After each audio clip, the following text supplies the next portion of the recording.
Hello hello hello.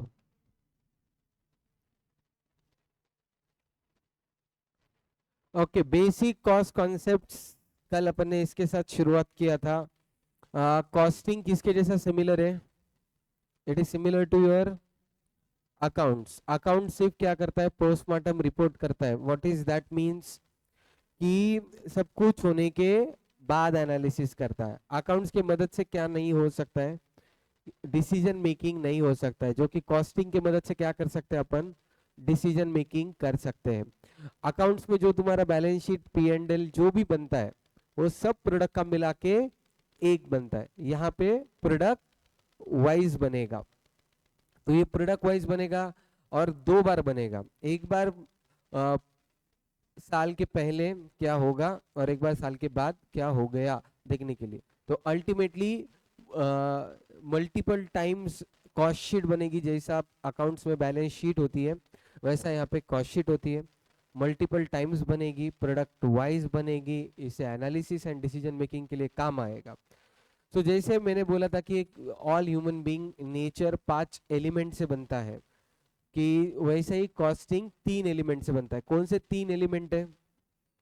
Material, labour, overheads. Overhead मतलब expenses. Expenses अब से कॉस्टिंग के लिए वर्ड एग्जिस्ट नहीं करता है।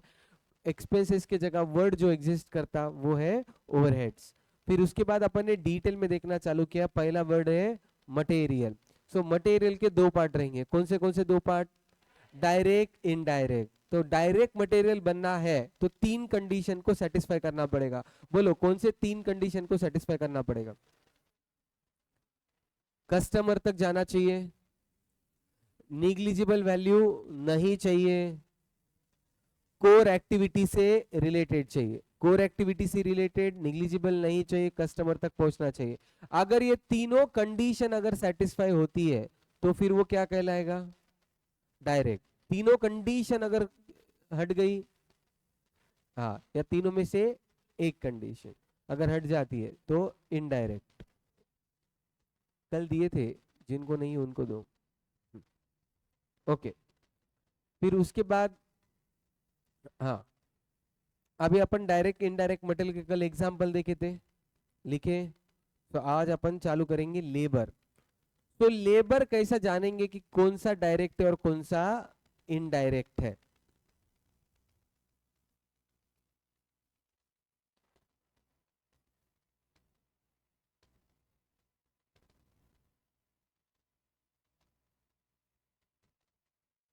Direct, indirect labour. अभी इसके लिए तुमको इमेजिन करना पड़ेगा। पूरे कॉस्टिंग में एक चीज ध्यान में रखो कि तुमको बड़ी ऑर्गेनाइजेशन या कंपनी, मैन्युफैक्चरिंग, इस तरीके से तुमको इमेजिन करना पड़ेगा।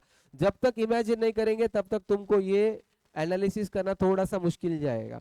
अब डायरेक्ट और इनडायरेक्ट लेबर, जैसे कल अकाउंट्स के अपन ने डिस्कस किया था, डायरेक्ट एक्सपेंस, इनडायरेक्ट एक्सपेंस किस बेसिस पे डिसाइड होगा? कोर एक्टिविटी, कोर बिजनेस से रिलेटेड है तो डायरेक्ट, अगर नहीं है तो इनडायरेक्ट। तो बेसिकली डायरेक्ट, इनडायरेक्ट ये तुम्हारे बिजनेस के कोर एक्टिविटी से रिलेटेड है या नहीं, उसके बेसिस पे डिसाइड होगा। तो उसी तरीके से लेबर भी तुमको देखने का है कि बिजनेस के कोर एक्टिविटी से रिलेटेड है तो वो डायरेक्ट लेबर, अगर नहीं है तो इनडायरेक्ट लेबर। अब डायरेक्ट, इनडायरेक्ट लेबर तुम्हारे सामने जो एग्जांपल है उसको लेके चलेंगे। अगर फ्यूचर में, अभी जैसे तुम सी हो गया, तुम्हारे में से कोई प्रैक्टिस करने की सोचता है, ओके, तो सीए बेसिकली कुछ बेचता है या सर्विस रेंडर करता है? सर्विसेज रेंडर करता है। तो सर्विसेज जब रेंडर करते हैं तो चार्टर्ड अकाउंटेंट के सर्विसेज के लिए क्लाइंट आ रहे हैं, बराबर। अभी क्लाइंट आया तो कोई पानी पूछने के लिए पियून होना, केबिन वगैरह साफ करने के लिए स्वीपर होना, पीसी वगैरह मेंटेनेंस के लिए रिपेयर मेंटेनेंस का पर्सन होना। तो अभी ये लोग भी सर्विसेज दे रहे क्या? Peon is also giving a service, sweeper is also giving a service, repair maintenance वाला is also giving a service, and you are also giving a service. तो चारों लोग सर्विस दे रहे, बट इस चारों सर्विस इक्वल नहीं है। तो मेन पर्पस क्या है सीए फॉर्म का? Finance related, taxation related, law related services provide करना। तो ये सब सर्विसेज जो अपन ने बात की, फाइनेंस, लॉ, टैक्स, इसकी रिलेटेड जो सर्विसेज जा रहे हैं, इसको कौन सा नाम देंगे? डायरेक्ट, और बाकी सब क्या हो जाएंगे, इनडायरेक्ट। तो अभी बीसीए में फैकल्टीज जो पढ़ा रहे दे आर डायरेक्ट लेबर, हम हमारे लेबर है, पर हम डायरेक्ट लेबर है। अब ये जो तुमको अटेंडेंस शीट देने को आया, नोट्स बांटने के लिए आए, वहां पे ऑफिस में कुछ बैठे वाले हैं, ये सब कौन से लेबर है, इनडायरेक्ट। तो फैक्ट्री के अंदर मशीन के ऊपर काम करने वाला लेबर डायरेक्ट और इनडायरेक्ट, डायरेक्ट। अगर मशीन के ऊपर एक्चुअली कोई काम करता है तो वो डायरेक्ट लेबर कहलाएगा, ओके। अगर मशीन के ऊपर कोई काम नहीं करेगा तो वो क्या होगा, इनडायरेक्ट। अगर सपोज फैक्ट्री में कोई हमाल है जो माल इधर से उधर कर रहा है, डायरेक्ट और इनडायरेक्ट, वो डायरेक्ट। तो तुमको इमेजिन करना है, फैक्ट्री को इमेजिन करना है, फैक्ट्री के अंदर जो भी काम कर रहा है, फैक्ट्री के अंदर जो भी काम कर रहा है वो सब क्या कहलाएंगे, डायरेक्ट। फैक्ट्री के अंदर के काम, फिर माल इधर से उधर करना हो, मशीन के ऊपर काम करना हो, कुछ भी काम करना, तो ये ऑल ये सब काम जो है ये डायरेक्ट लेबर में आते हैं, और बाकी सब इनडायरेक्ट। अभी इनडायरेक्ट में क्या आएगा, लेबर लोगों की सैलरी कैलकुलेशन कर रहा है कोई, तो वो इनडायरेक्ट हो गया। सीए खुद फैक्ट्री का ऑडिट कर रहा है, इनडायरेक्ट। डायरेक्टर फैक्ट्री में काम कर रहे हैं, बाहर काम कर रहे हैं, फैक्ट्री में काम कर रहे डायरेक्टर या बाहर, बाहर, तो indirect. Secretary indirect, accounting department indirect, managerial work indirect. तो फैक्ट्री के अंदर अगर साफ सफाई कर रहे, अब बोलो, फैक्ट्री का साफ सफाई इज डायरेक्ट। तुमको क्या करना है, फैक्ट्री का सेटअप इमेजिन करना है, फैक्ट्री के सेटअप में जो भी काम कर रहे हो ऑल आर डायरेक्ट। फिर माल इधर उधर करना हो, हमाल हो, मशीन हो, कुछ भी हो, साफ सफाई फैक्ट्री के अंदर साफ सफाई हो रही क्या, तो डायरेक्ट। बट अगर ऑफिस की साफ सफाई हो रही है तो इनडायरेक्ट। तो ये तुम्हारे दिमाग में पहले क्लियर करो कि डायरेक्ट लेबर जहां पे मेन काम चल रहा है वहां का कोई भी काम हो, छोटे से छोटा काम, वो क्या हो गया, डायरेक्ट लेबर में आ गया। हाँ, यस, सुपरवाइजर भी डायरेक्ट, क्योंकि सुपरवाइजर किधर काम कर रहा, फैक्ट्री में, तो फैक्ट्री में जो बाकी लोग काम कर रहे हैं उसके ऊपर ध्यान दे रहा हो, तो वो भी क्या हो गया, डायरेक्ट। अगर ये थोड़ा सा, हाँ लिखो, नोटबुक्स, लेबर, लेबर के दो पार्ट,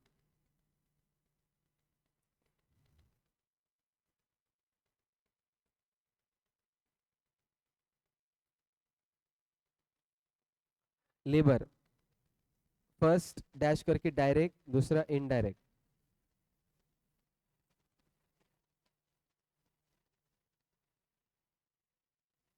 ओके। उसके नीचे अगर कोर एक्टिविटी से रिलेटेड है, अगर कोर एक्टिविटी से रिलेटेड है,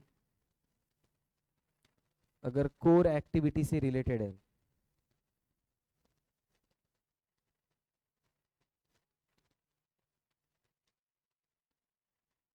एंड,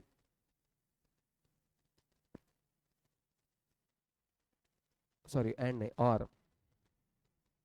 और फैक्ट्री प्रीमाइसेस से रिलेटेड है, फैक्ट्री प्रीमाइसेस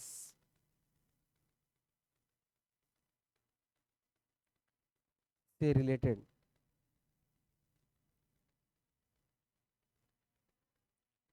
है, then it is direct labour, then it is direct labour.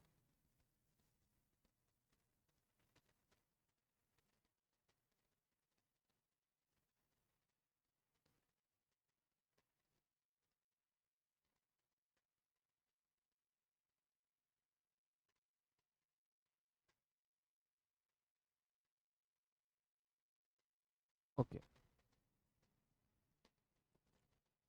अब तुमको क्या करना है, एक क्वेश्चन है नीचे, कल जहां पे डायरेक्ट इनडायरेक्ट मटेरियल करे थे उसके नीचे का क्वेश्चन, हाँ, सोचो और डायरेक्ट और इनडायरेक्ट में डिफरेंशिएट करो।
ओके,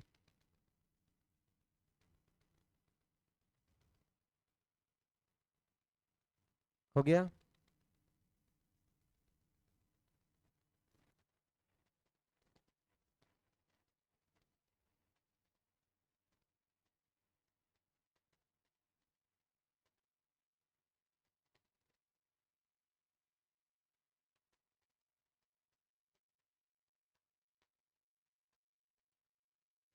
अगर कुछ नहीं समझा तो टर्म्स एक्सप्लेन करते बैठेंगे जैसे जैसे आएगा डिस्कशन।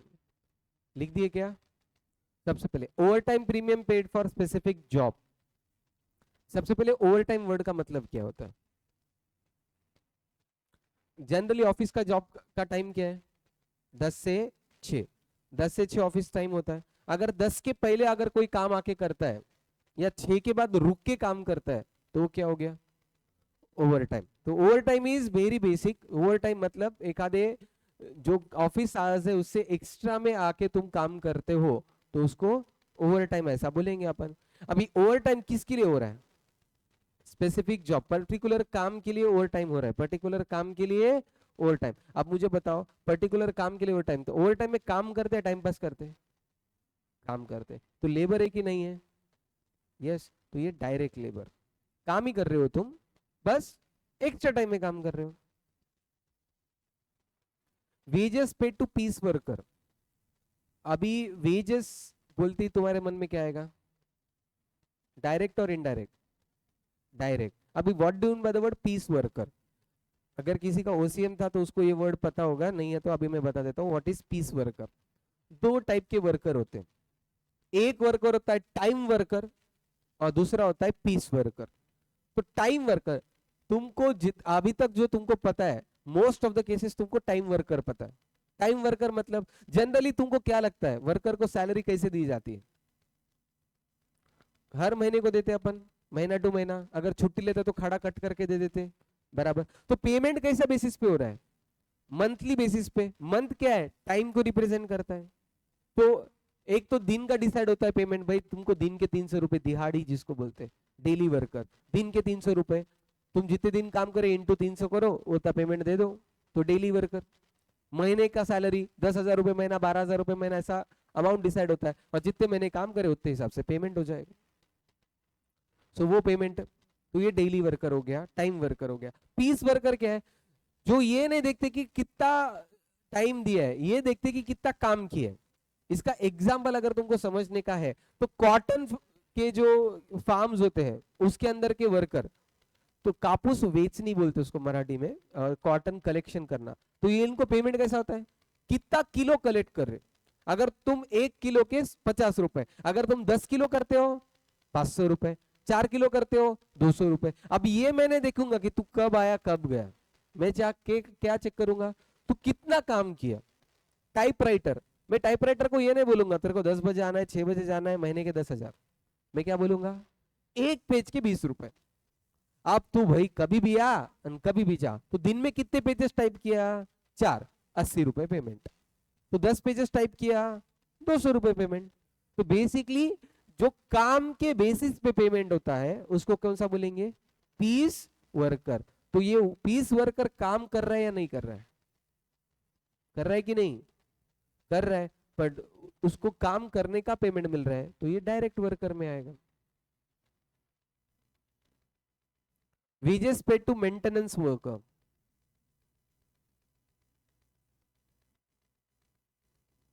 क्या लग रहा? फैक्ट्री का अगर मेंटेनेंस कर रहा तो डायरेक्ट में जाएगा, अगर बाकी जगह का कर रहा है तो इनडायरेक्ट। तो फिलहाल इसको इनडायरेक्ट रखो, बाद में और आइडिया तुम्हारी क्लियर हो जाएंगे। फिलहाल इसको इनडायरेक्ट में रखो। डायरेक्टर फीस, आई और डी, हाँ indirect, very good. Salesman commission, direct और इनडायरेक्ट? आई और डी, आई में जाएगा क्योंकि ये फैक्ट्री में काम कर रहा है, बाहर काम कर रहा, बाहर इनडायरेक्ट हो गया। Salary paid to the sweeper, ये डायरेक्ट में आएंगे। जनरली साफ सफाई का काम किधर होगा? फैक्ट्री के अंदर होगा, ऐसा पकड़ के। अगर तुम लगा तो ऐसा लिख सकते हो, फैक्ट्री स्वीपर का डायरेक्ट और ऑफिस स्वीपर का इनडायरेक्ट। पर अगर पता ही नहीं है कि सर ये स्वीपर लिखा है एग्जाम में, कि फैक्ट्री का स्वीपर है या किसका स्वीपर है, तो अपन डायरेक्ट में डाल देंगे। ओके। हाँ, बहुत बार कंफ्यूजन हो सकता है, ओवर द पीरियड प्रैक्टिस जैसी जैसी होगी तुमको क्लियर होते जाएगा। फिलहाल मन में आइडिया, मोटा मोटी आइडिया बननी चाहिए कि क्या डायरेक्ट है और क्या इनडायरेक्ट। फैक्ट्री की रिलेटेड काम कर रहा है, डायरेक्ट। ऑफिस में काम कर रहा है, सेल्स का काम कर रहा है, ऑफिस के बाहर काम कर रहा है, इनडायरेक्ट। कुछ कुछ ही है जहां पे कंफ्यूजन हो जाता है, ठीक है, अभी मेंटेनेंस, स्वीपर, ये सब चीजों का। ठीक है, तो बहुत अगर कंफ्यूजन हो ही गया, तुमको समझ में नहीं आ रहा कि क्या करने का है, तो तुम उसको इनडायरेक्ट में डाल सकते हो सेफ पर्पस के लिए, और नीचे नोट डाल सकते हो, as information is not available, that's why we are considering it as a indirect. Okay, तो जहां पे भी कंफ्यूजन हो गया, नोट। अभी तुम अगर बोलेंगे मशीन वर्कर को इनडायरेक्ट में डालेंगे और नोट लिख देंगे, नहीं चलेगा। जो क्लियर कट है उसको क्या पकड़ना पड़ेगा, वही। मशीन वर्कर डायरेक्ट ही रहेगा, डेली वर्कर डायरेक्ट ही रहेगा, पीस वर्कर डायरेक्ट ही रहेगा, फैक्ट्री वर्कर डायरेक्ट ही रहेगा, तो ये डायरेक्ट में चाहिए, इसको कोई ऑप्शन नहीं है। सेल्समैन इनडायरेक्ट ही रहेगा, डायरेक्टर इनडायरेक्ट ही रहेगा, ऑडिटर इनडायरेक्ट ही रहेगा, ये सब इनडायरेक्ट ही रहेंगे। कुछ कुछ जो कंफ्यूजन होते हैं वहां पे तुम ये सुविधा ले सकते हो, नोट मार के। समझा? ओके, कोनो प्रॉब्लम? तो अभी अपन 3 एलिमेंट सुने थे। पहला एलिमेंट मटेरियल, दूसरा, तीसरा ओवरहेड्स। देखो, जितना ज्यादा पार्टिसिपेशन करेंगे उतना मेरे को भी पढ़ाने में मजा आएगा और तुमको भी पढ़ने के लिए मजा आएगा। गलत होने दो, कुछ फर्क नहीं पड़ता। इतने गलत होने वाले हो कॉस्टिंग में कि एक बच्चा नहीं बचेगा जिसका गलत आंसर नहीं आया। ठीक है, तो बिंदास गलतियां करो बट आंसर दो। तो 3 एलिमेंट है, मटेरियल, लेबर, ओवरहेड। तो 2 एलिमेंट्स हो गए, तीसरा एलिमेंट ओवरहेड्स। अभी ओवरहेड्स के लिए पूरा ध्यान दो, थोड़ा सा इसके पार्ट 2 है, डायरेक्ट इनडायरेक्ट नहीं, उससे भी ज्यादा है ओवरहेड्स। अभी ओवरहेड्स के लिए ना पूरा इमेजिनेशन पे ही काम चलेगा, पूरा का पूरा इमेजिनेशन पे काम चलेगा।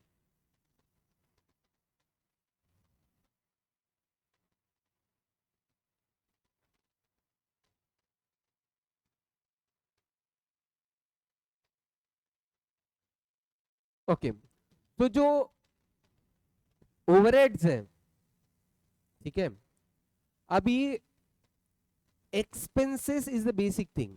एक्सपेंसेस जो तुमने अकाउंट्स में सीखा रहेगा, एक्सपेंसेस। अभी एक्सपेंसेस को 2 पार्ट में डिवाइड करो। मटेरियल 2 पार्ट में करे क्या, डायरेक्ट इनडायरेक्ट। लेबर को 2 पार्ट में करे क्या, यस। एक्सपेंसेस को भी करना चाहिए क्या, यस। डायरेक्ट और कौन से, इनडायरेक्ट। कंफ्यूजन हो सकता है, ध्यान देना। और ये चीज मैं अभी जो बता रहा हूं, तुम चौथे चैप्टर में गलत करने वाले हो, अभी से भविष्यवाणी कर रहा हूं। बहुत सारे भविष्यवाणी करूंगा कॉस्टिंग में कि ये तुम भूलने वाले हो, तो तुम्हारा काम है कि याद रखना। और जिस दिन भूलेंगे मैं याद दिलाऊंगा कि मैं बोला था कि तुम भूलेंगे। अभी indirect material, indirect material, indirect labour and indirect expenses, इन तीनों को मिला के क्या बनता है, ओवरहेड्स। आराम से। डायरेक्ट मटेरियल मटेरियल है, डायरेक्ट लेबर लेबर है, but indirect material, indirect labour, indirect expenses, तीनों को मिला के क्या बनेगा, क्या बनेगा, ओवरहेड। पक्का? भूलेंगे नहीं? लाइन भी लिखा के दूंगा, उसके ऊपर लिखाऊंगा भी कि तुम भूल जाएंगे। और मैं याद भी दिलाऊंगा चौथे चैप्टर में, अभी तक बोल रहा हूँ, चौथे चैप्टर में तुम ये भूलने वाले हो। लिखो,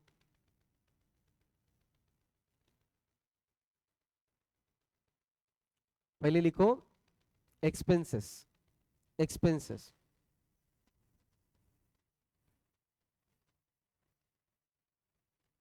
एक्सपेंसेस के 2 पार्ट, डायरेक्ट और इनडायरेक्ट एक्सपेंसेस। एक्सपेंसेस के 2 पार्ट, डायरेक्ट और इनडायरेक्ट एक्सपेंसेस।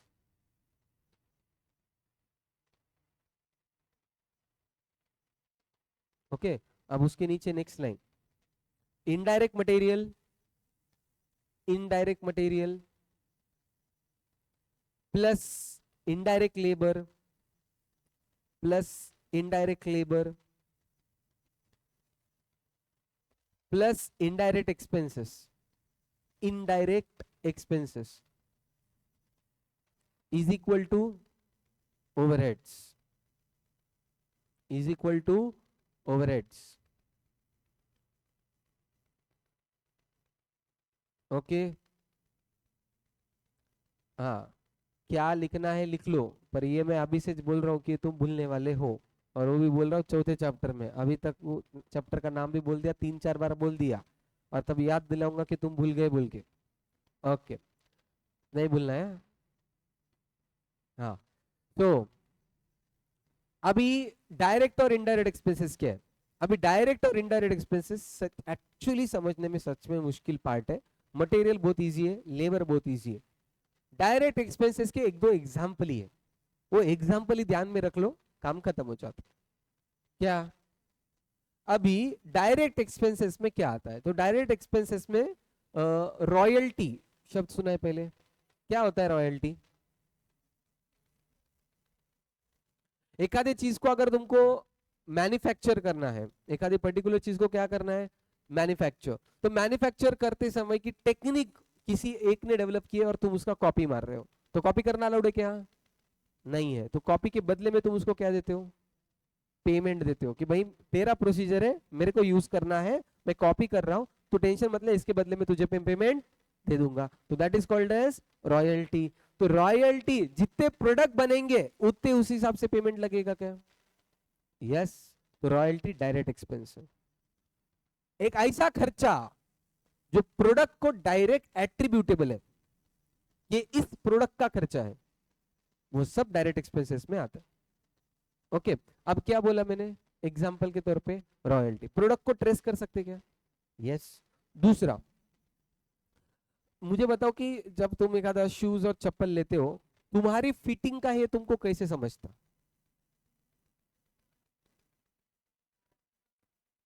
ट्राई करेंगे, कौन से भी ट्राई करते हैं अंदाजे से, पहले क्या यूज, तो पहले उसको क्या बोलते तुम? साइज। सपोज तुम्हारा साइज 7, 8, 9 जो भी है, तुम दुकान में गए, पहले क्या बोलेंगे?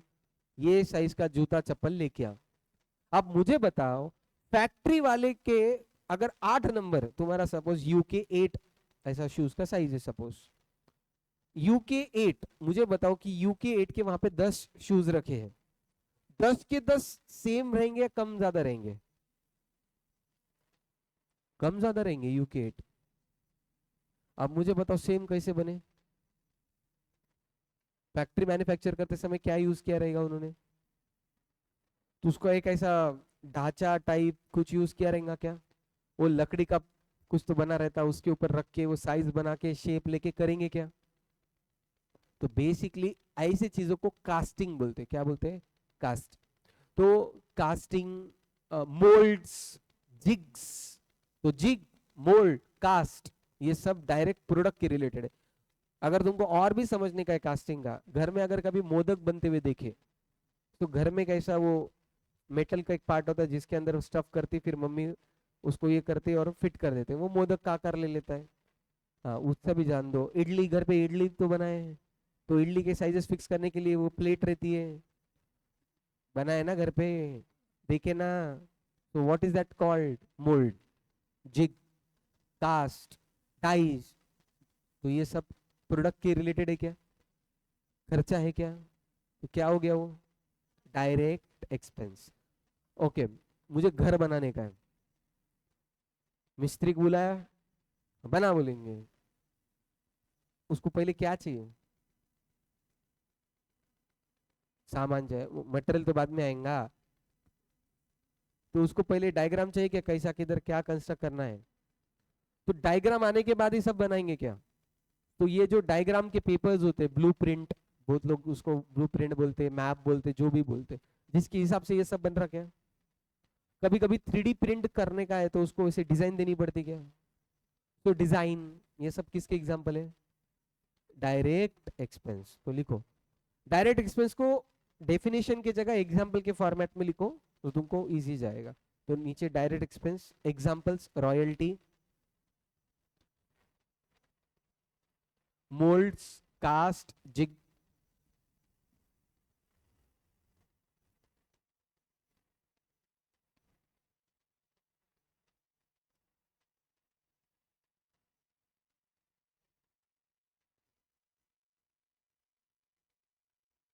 हाँ, मोल्ड कास्ट जिग बना दिए, लिखे एग्जाम्पल। Maps, maps. और क्या करो, 1.5-2 लाइन छोड़ो। क्यों छोड़ना है ये मैं बताता हूँ।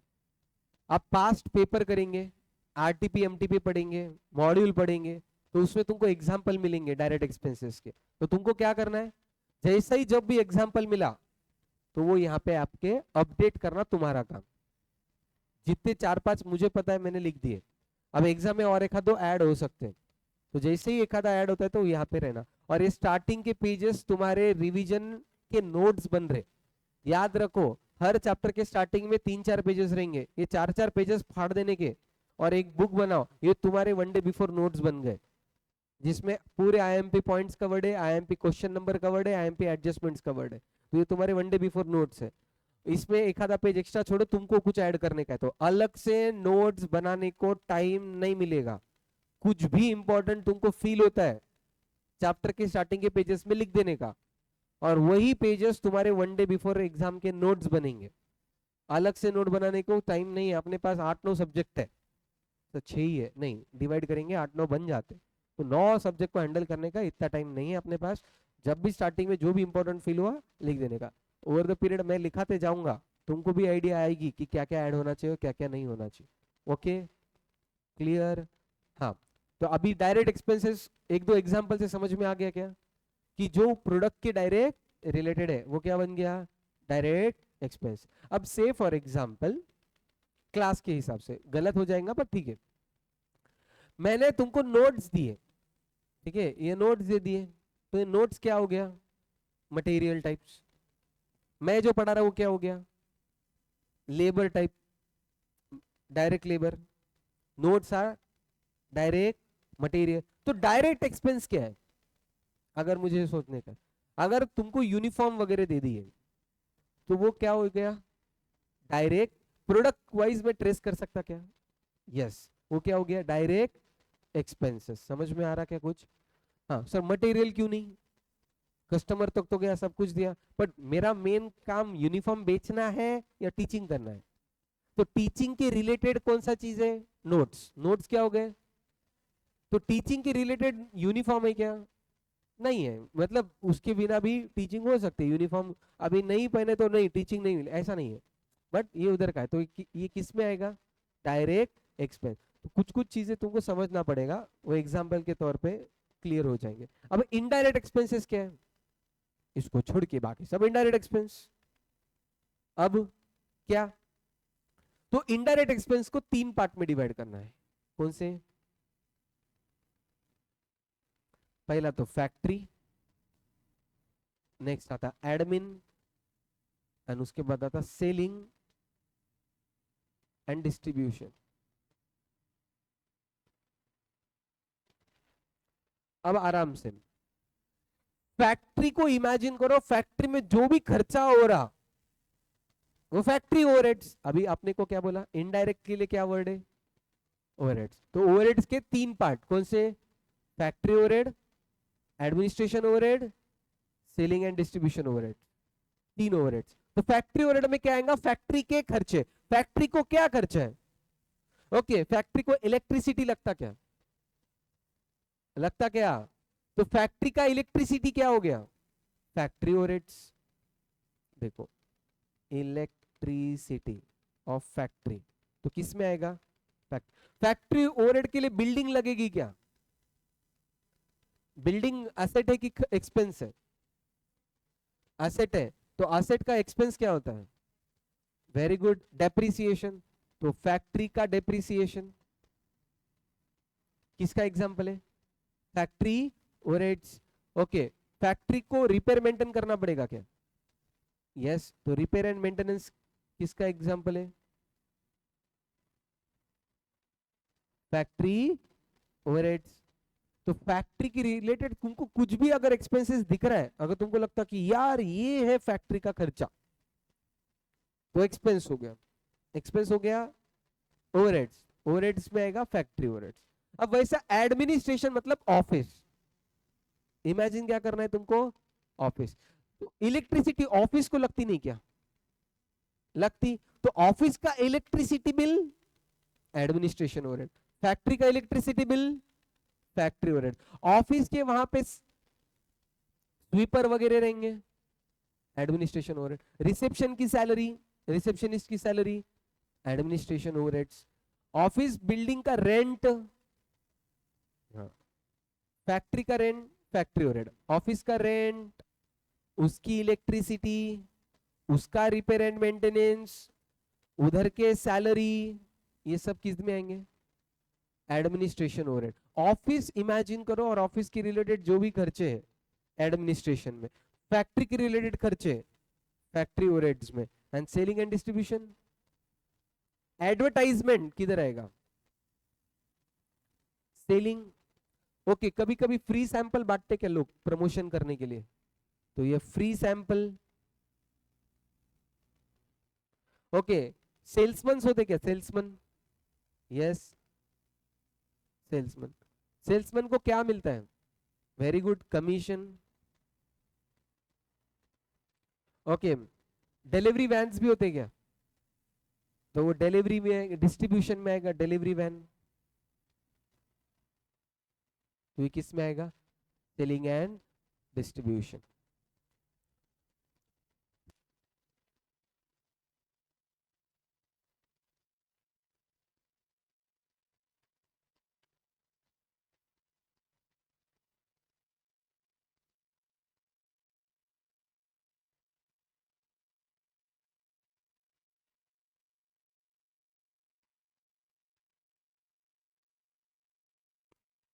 हेलो, हाँ, आराम से। कॉस्टिंग के 3 एलिमेंट्स है, मटेरियल, लेबर, ओवरहेड्स। इन सब के दो दो पार्ट्स है। मटेरियल के 2 पार्ट है, डायरेक्ट इनडायरेक्ट, लेबर के 2 पार्ट है, डायरेक्ट इनडायरेक्ट, एक्सपेंसेस के 2 पार्ट है, डायरेक्ट। पर सभी इनडायरेक्ट को मिला के क्या बनता है? Overheads. Indirect material is overhead, indirect labour is overhead, indirect expenses is overheads. Overheads जो बन गया, अभी इसके 3 पार्ट्स है, factory, admin, selling and distribution. Factory के रिलेटेड खर्चे फैक्ट्री ओवरहेड्स, फैक्ट्री का रेंट, फैक्ट्री का डेप्रिसिएशन, फैक्ट्री की इलेक्ट्रिसिटी, फैक्ट्री का repair maintenance, factory overheads. Office का इलेक्ट्रिसिटी, ऑफिस का रेंट, ऑफिस की सैलरीज, ऑफिस का repair maintenance, administration. Selling and distribution, agent है, उसकी सैलरी, उसका कमीशन है, डिलीवरी वैन है, डिलीवरी वैन का मेंटेनेंस है, पेट्रोल का खर्चा है, कमीशन है, ये सब सेलिंग एंड डिस्ट्रीब्यूशन में जाएगा।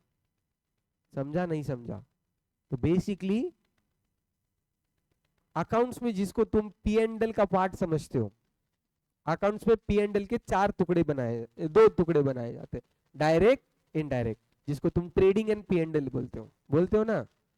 तो वैसा ही कॉस्टिंग में कितने टुकड़े होंगे? 4। कौन से? Direct material, direct labour, direct expense, और इन सब का इनडायरेक्ट इज ओवरहेड्स। इस ओवरहेड के कितने पार्ट है? 3 पार्ट है, factory, admin, selling and distribution. समझा क्या? पक्का? डिस्ट्रीब्यूशन करना थोड़ा समझ में आएगा। ओके, हाँ।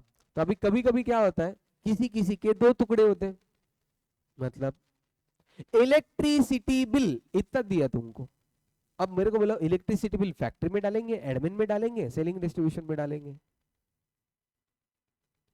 हाँ, तो क्वेश्चन में ये इंफॉर्मेशन बहुत जरूरी है कि इलेक्ट्रिसिटी बिल है किसका। अगर फैक्ट्री का है, फैक्ट्री ओवरहेड्स, ऑफिस का है, एडमिनिस्ट्रेशन ओवरहेड्स। तो बेसिकली इलेक्ट्रिसिटी बिल किसका है? और ऐसा बोल सकते हैं क्या क्वेश्चन कि 1 लाख रुपए में का 50-50 करो, 50 फैक्ट्री में, 50 एडमिनिस्ट्रेशन में, ऐसा डिवाइड कर सकते क्या? यस। क्वेश्चन में बेसिस देना चाहिए, बेसिस दिया तो एक्सपेंसेस को डिवाइड भी कर सकते हैं अपन, ओवरहेड्स को डिवाइड भी कर सकते हैं अपन। ओके, समझा? तो ट्राई करो कि ये नीचे तुमको बहुत सारे एग्जाम्पल दिए, 16 एग्जाम्पल है, 16 एग्जाम्पल है। इसमें से तुमको क्या फील होता है, आराम से क्या लिखने का है वो भी बताता। एक तो फैक्ट्री लिखना है, या फिर एडमिन लिखना है, या सेलिंग एंड डिस्ट्रीब्यूशन लिखना है, समझा? हाँ, क्या लगता तुमको वो लिखो 16 के सामने।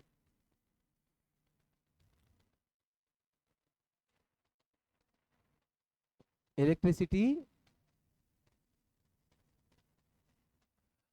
लॉजिकली करना चाहिए, बट इलेक्ट्रिसिटी प्रोडक्ट को ही लगता है ऐसा जरूरी नहीं है। फैन, ट्यूबलाइट, मशीन को अगर इलेक्ट्रिसिटी लगती है स्पेसिफिकली, वो डायरेक्ट हो गई। पर इलेक्ट्रिसिटी ऐसी है जो कॉमनली हर जगह लगती है। अभी से फॉर एग्जांपल ये लैपटॉप, ये प्रोजेक्टर और ये कैमरा, ये तीन चीजों की इलेक्ट्रिसिटी मेरे पर्पस के लिए, फैन, एग्जॉस्ट फैन, बाकी ट्यूबलाइट वगैरह तुम्हारे लिए चल रही।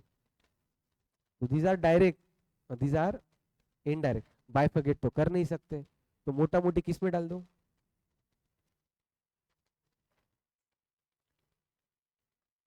अभी सपोज जनरेटर यूज करें मशीन चलाने के लिए, सिर्फ एक मशीन के लिए, पूरे फैक्ट्री के लिए नहीं, एक पर्टिकुलर मशीन चलाने के लिए जनरेटर लगाए। जनरेटर किस पे चलता? डीजल पे। अब डीजल का खर्चा किस में आएगा? अब डायरेक्ट एक्सपेंस में आ सकता, पर इतना स्पेसिफिक सोचना पड़ेगा। क्वेश्चन जनरल इतना स्पेसिफिक आइडिया देता नहीं।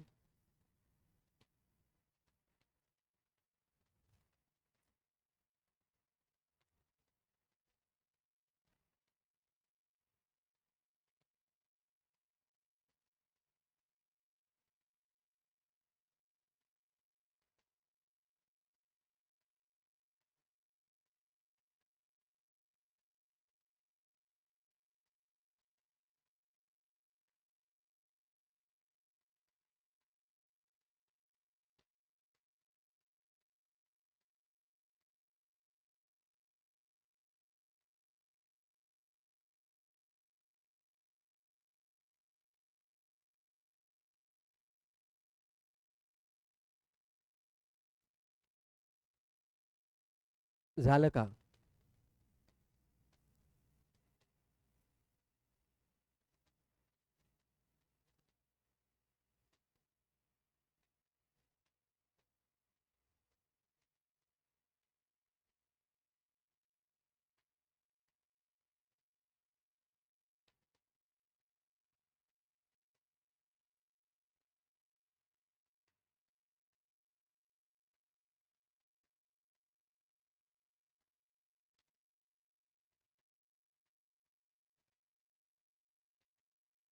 एक minute.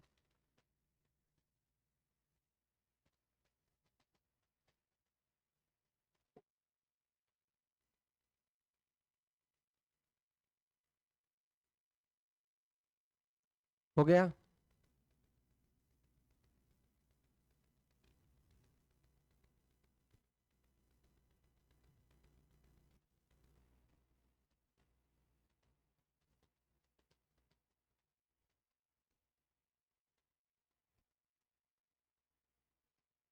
Okay, agent commission,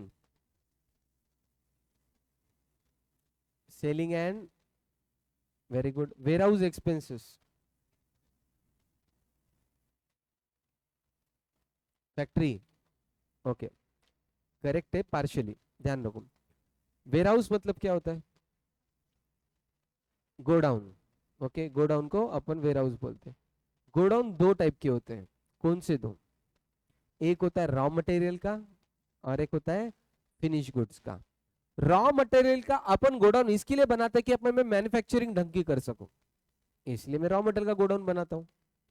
finish goods का गोडाउन इसीलिए बनाते हैं कि मैं स्टॉक करके रखो, जब भी बेचना चाहूं मैं बेच सकूं। सो बेसिकली जो मैंने फिनिश गुड्स का गोडाउन बनाया, मैन्युफैक्चरिंग के पर्पज से बनाया क्या? नहीं, मैंने तो कौन से पर्पज से बनाया? सेलिंग के। तो फिनिश गुड्स का गोडाउन है तो सेलिंग एंड डिस्ट्रीब्यूशन, और रॉ मटेरियल प्रोडक्शन का गोडाउन है, रॉ मटेरियल का गोडाउन है, तो किधर आएगा? फैक्ट्री। तो तुमने फैक्ट्री लिखा, करेक्ट है, बट वो कोस का अजम्पशन होगा रॉ मटेरियल का। ठीक है, तो अगर रॉ मटेरियल का है तो फैक्ट्री, और फिनिश गुड्स का है तो selling and distribution.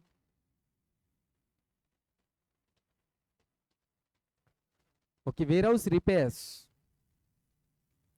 Same raw material का है तो फैक्ट्री, फिनिश गुड्स का है तो selling and distribution. Lighting of office, administration. Office salary, administration. Directors remuneration, director, administration. Travelling expense, selling and distribution. Rent, rates and insurance of warehouse. Yes, raw material का अलग and finish goods का अलग.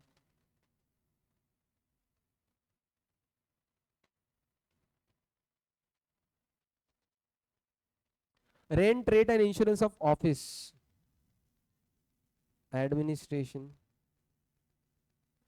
Lighting of ware house, same, दो, raw material and finish good के हिसाब से.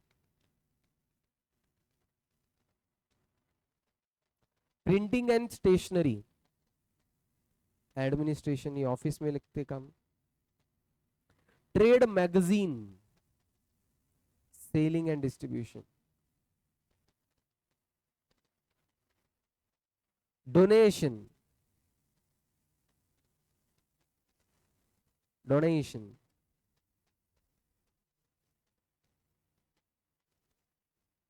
Administration, selling and distribution. Donation का selling से क्या संबंध और ऑफिस से क्या संबंध? तो याद रखो, तुम्हारे लिए फर्स्ट टाइम है. अकाउंट्स के अंदर पैसा हिला की एंट्री होना बहुत ही हौला है. कुछ भी चीज खर्चा, अरे भाई अभी डोनेशन आया तो अकाउंट्स में किधर डालते तुम? डोनेशन आया अकाउंट्स में तो किधर डालते? कैपिटल, ट्रेडिंग अकाउंट या पी एंड एल में डाल देते हैं. अकाउंट्स के अंदर क्या है? पैसा हिला कि एंट्री डाल दो, किधर ना किधर तो आना. डायरेक्ट नहीं है क्या? नहीं है, इनडायरेक्ट. कॉस्टिंग वैसा नहीं है. कॉस्टिंग का और पैसों का कोई संबंध नहीं है. कॉस्टिंग क्या बोलता है? पहला तो ये क्वेश्चन पूछ कि इसका और प्रोडक्ट का रिलेटेड कोई रिलेशन है क्या. अगर नहीं है तो खर्चा है ही नहीं. डोनेशन के बिना फैक्ट्री चल सकती क्या? प्रोडक्शन हो सकता क्या? तो ये खर्चा है, बट कॉस्टिंग के लिए खर्चा नहीं है. तो there are some cost which exist but they are not the part of costing. इसीलिए donation is not a costing cost. तो लिखो, नॉट अ कॉस्टिंग कॉस्ट. तो हर चीज कॉस्टिंग में आना जरूरी नहीं है. अब अगर वीसी ने डोनेशन दिया तो किसका है मैं कैसे बोलूं? तो नहीं दे सकते. एक आधे फैक्ट्री, पार्ले जी लेज वाले ने अगर डोनेशन दिया, अब लेज वाले ने डोनेशन दिया, वो सॉल्टी में डालेगा या क्रीम एंड ओनियन में डालेगा, टोमेटो में डालेगा, मसाले में डालेगा, मैक्स में डालेगा, क्रंचेक्स में किस में डालेगा बाबा? तो नहीं, वो पता है, वो प्रोडक्ट के रिलेटेड है ही नहीं, तो कॉस्टिंग है ही नहीं उसकी. Donation not a costing cost. Bank charges not a costing cost.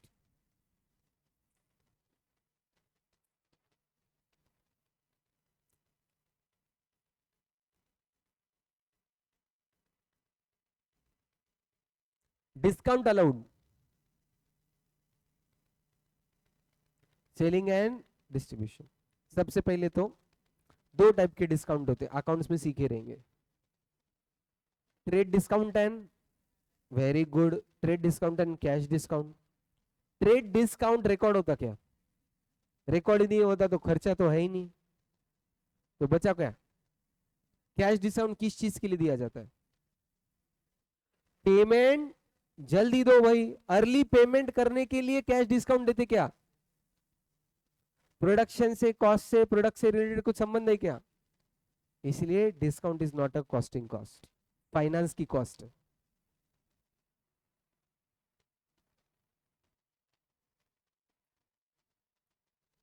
Bad debts, again it's a finance cost. तुम वसूल नहीं कर पाए, प्रोडक्ट के कॉस्ट में फर्क नहीं पड़ना चाहिए। तो ये चारों not a costing cost,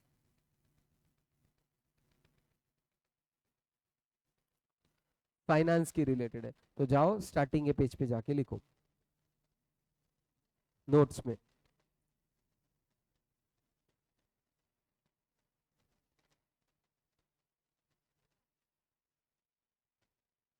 notebook, notes मतलब तुम्हारे नोटबुक में।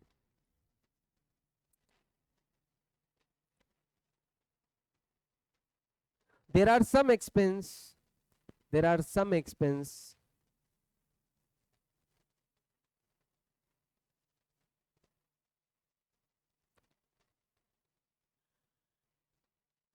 which may be recorded, which may be recorded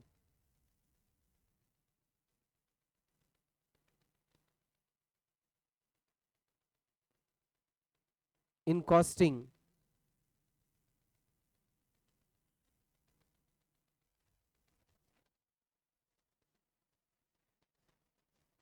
which may be recorded in costing, sorry, which may be recorded in accounts, which may be recorded in accounts, but are not costing cost, but are not costing cost.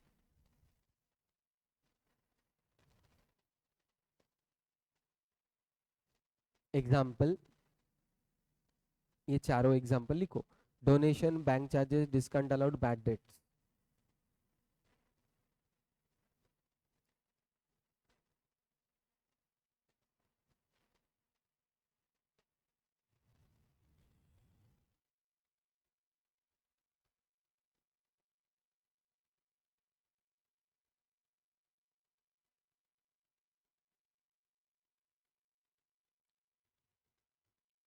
They are financial in nature. They are financial in nature.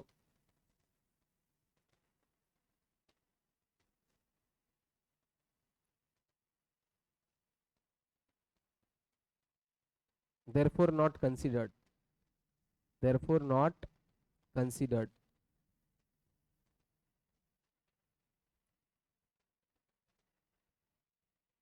अभी जैसा dividend payment होता है, accounts में record होता क्या? होता क्या? Costing में रिकॉर्ड होता क्या? नहीं। डिविडेंड किसको दिया जाता? शेयर होल्डर्स को। तो पेमेंट है तो रिकॉर्ड कर लो अकाउंट्स में। कॉस्टिंग क्या बोलता है? प्रोडक्ट के रिलेटेड खर्चा है क्या? भाई मेरे को कोई संबंध नहीं है। जो चीज, हर चीज खर्चा कॉस्टिंग में आना जरूरी नहीं है, कुछ कुछ नहीं आते, फाइनेंस के रिलेटेड है, जैसा मैंने एग्जांपल बोला। इंटरेस्ट क्या लगता, आना चाहिए या नहीं? आना। क्यों?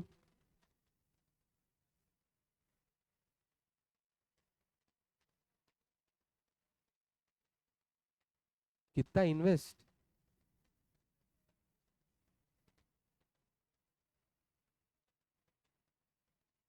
Very good. देखो, interest is a finance cost, बहुत इंपॉर्टेंट है ये। थियरी क्वेश्चन का आंसर अलग है और प्रैक्टिकल क्वेश्चन का आंसर अलग है इसका। मैं अगर इंटरेस्ट बोलता हूं तो interest is a pure finance cost, loan के ऊपर का इंटरेस्ट होता है। और लोन कैसे ले रहा, अगर मेरा पैसा है तो इंटरेस्ट लगेगा ही नहीं, बैंक का पैसा है तो इंटरेस्ट लगेगा। एक्चुअली देखा जाए तो interest is a finance cost, costing में आना ही नहीं चाहिए। बट आज के तारीख में ऐसा एक भी बिजनेस नहीं है जिसमें लोन नहीं लिया गया हो। और इंटरेस्ट का खर्चा छोटा होता है बड़ा होता है? बिजनेस के लिए बहुत बड़ा होता है। और वो वसूल करना जरूरी है क्या कस्टमर से? यस। तो कॉस्ट शीट का काम ही है, कॉस्टिंग का काम ही है, एक आधे प्रोडक्ट का खर्चा कितना। तो ये खर्चा, ये बनाने के लिए मुझे पैसा की जरूरत है और पैसे मेरे पास थे नहीं, तो इसलिए मैंने लोन लिया, तो लोन का इंटरेस्ट। भले ही interest is a finance cost, should not be considered in costing by logic, but it is so much of importance कि इसको कंसिडर करना चालू कर दिया। तो ये सबसे बड़ा लाइन है कि interest is the finance cost, should not be the part of costing, but it is so much important कि अपन ये कॉस्टिंग में कंसीडर करना शुरू कर दिए। तो क्या लिखेंगे? Interest is a finance cost, but interest is a finance cost, interest is a finance cost, but it is important, it is important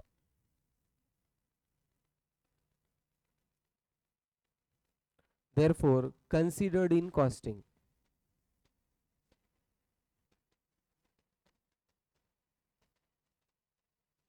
considered in costing. Okay, okay. Next question तुम्हारे notes में है, देखो नीचे options है तुम्हारे 20 items दिए वाले हैं। ये 20 आइटम को क्या लगता है, डायरेक्ट मटेरियल है, डायरेक्ट लेबर है, डायरेक्ट एक्सपेंस है या ओवरहेड है? ओवरहेड है तो कौन सा, फैक्ट्री, एडमिन या सेलिंग? तुमको जो लगता है वो लिखो। जैसे 11th अकाउंट्स में करते थे, पी एंड एल का आइटम, बैलेंस शीट का आइटम, असेट लाइबिलिटी, वैसा क्या लगता है वो लिखो उसके सामने। Direct material, direct labour, direct expense, factory, admission, selling. Try करो, गलतियां होंगी, 100% होंगी, बट इसका मतलब ट्रायल छोड़ देना गलत है।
झालं?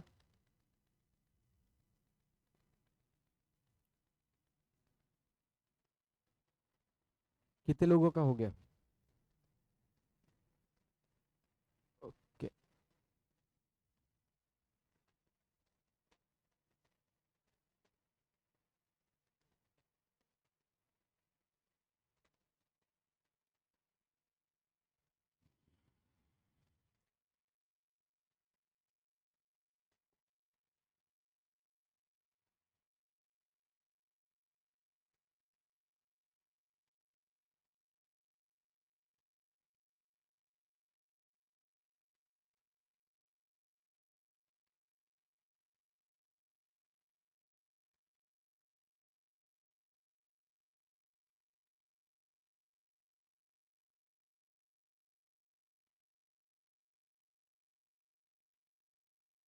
Okay, let us check.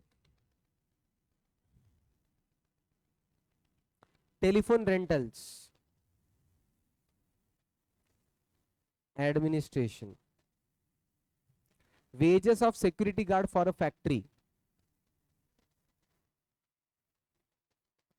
Factory का है ना, तो फैक्ट्री ओवरहेड।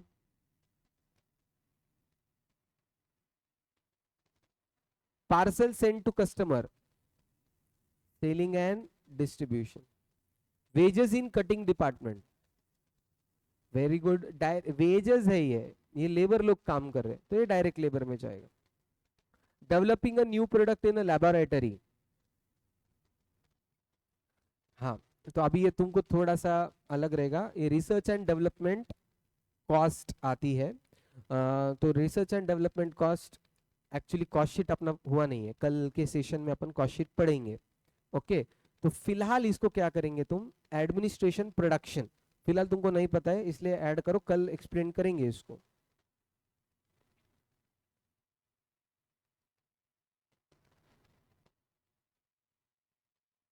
उसमें भी लिखो R&D, research and development overheads.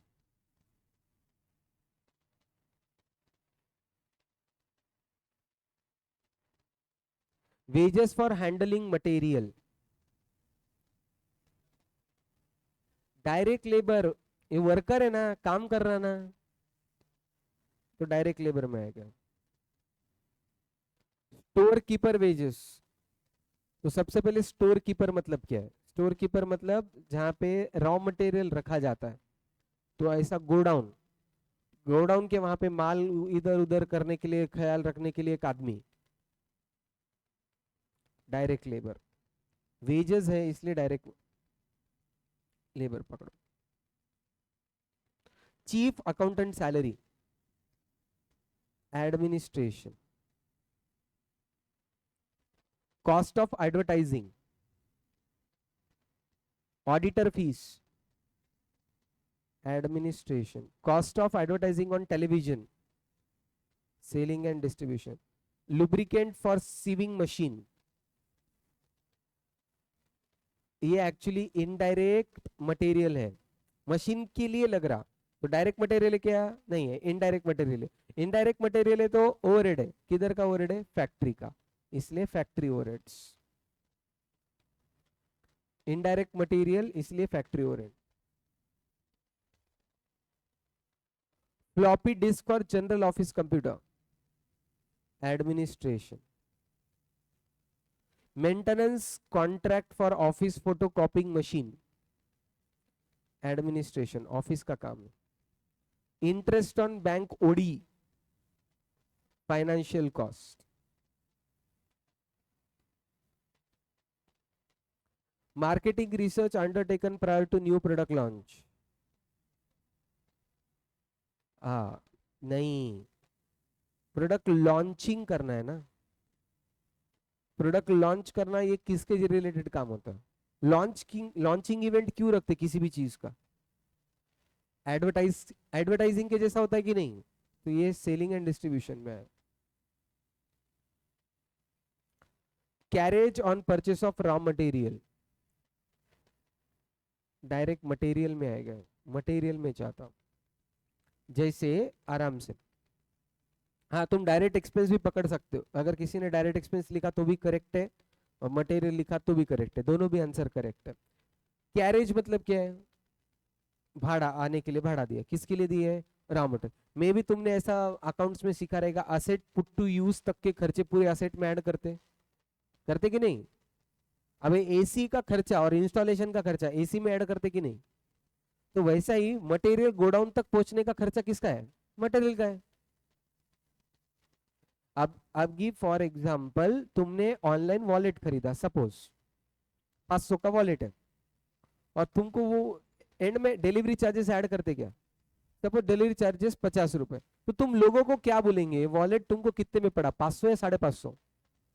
550 बोलेंगे। डिलीवरी चार्जेस इसका ही खर्चा है ना। तो वैसे मटेरियल का कैरेज खर्चा, मटेरियल को लाने का खर्चा मटेरियल का ही होगा कि नहीं? हाँ कि ना? तो ये डायरेक्ट मटेरियल में आएगा। और तुम डायरेक्ट एक्सपेंस लिखे तो भी एग्जाम में गलत नहीं होगा। रॉयल्टी पेड, वेरी गुड, ये डायरेक्ट एक्सपेंस है। Road licence for delivery vehicles, selling and distribution delivery का काम है। Amount payable to company for broadcasting music throughout factory, factory overhead, factory का काम है फैक्ट्री ओवरहेड्स। ओके। हाँ देखो, गलतियां होंगी क्या? 100% होंगी। नया सब्जेक्ट है, तुम्हारे मन में ऑलरेडी अकाउंट्स के कुछ कॉन्सेप्ट बैठे वाले हैं, जिसकी वजह से छेड़खानी हो रही है इसके साथ। तो बहुत सारे चीजें तुमको फील होगा कि क्रिस्टल क्लियर आने में टाइम लगेगा। नया सब्जेक्ट है। एक चीज ध्यान में रखो, कॉस्टिंग के ऊपर होल्ड लाने के लिए, होल्ड लाने के लिए इसके बाद के 3 टॉपिक खत्म होना पड़ता, मटेरियल, लेबर एंड ओवरहेड्स। ये 3 चैप्टर जब तक कंप्लीट नहीं होंगे तब तक तुमको ऐसा फील होगा कि कॉस्टिंग समझने में मुश्किल जा रही है। बिलीव मी, एक बार ये 3 टॉपिक जिससे के भी कंप्लीट हो गए, फिर कॉस्टिंग के पूरे बाकी के 11 चैप्टर कोई भी कभी भी कुछ भी देख सकता है। पर ये 3 बेसिक्स है। अब मुझे बताओ कि कोई बोल रहा 11वीं का बच्चा कि सर ये जर्नल इंटरेस्ट नहीं समझे, तो उसको अकाउंट ही नहीं समझ रहे, पर्सनल, नॉमिनल, ये वो।